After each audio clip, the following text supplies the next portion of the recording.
1 Angelica Capelletto. Antares nuoto.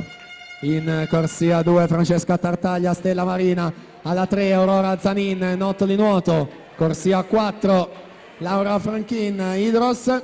5 Laura Mion, Sporting Club Noale. In 6 Giorgia Cosetto, Arinantes Venezia. Alla 7 Beatrice Vaccari, Arinantes Torino. Alla 8 Zoe Cavinato, Circo Nuoto Wisp.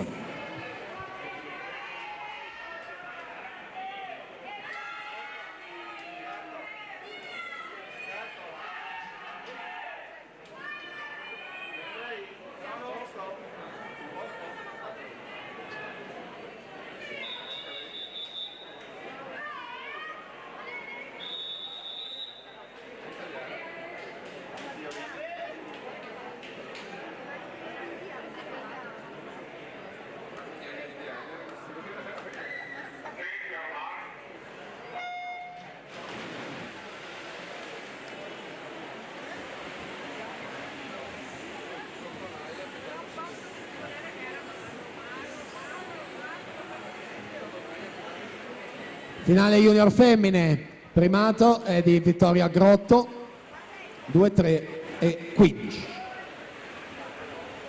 Miglior tempo e batteria Laura Franchin, Idros, 2-5 e 62.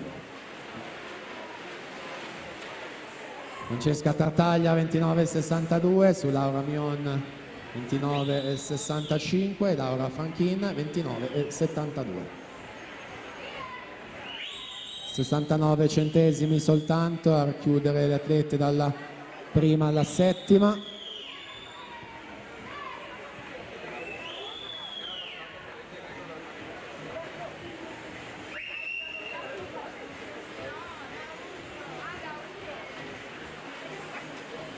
Franchin 1-1 e 77 su Mione Tartaglia.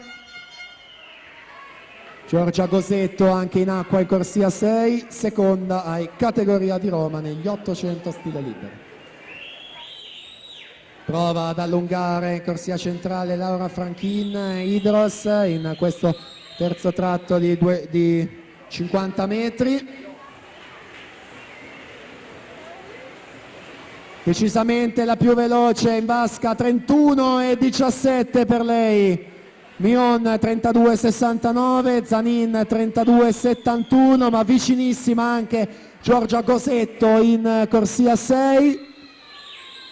Quindi anche in questa finale sembrerebbero essere in 3 per 2 posti sul podio. Mion, Zanin e Gosetto in lotta alle spalle di Laura Franchin che conduce, quindi dominio per lei questa finale, meritata la vittoria per l'atleta dell'Idros, 2-4 e 58 e quindi pari merito in seconda posizione, stesso tempo per Laura Mion e Aurora Zanin che fanno 2-06 e 79.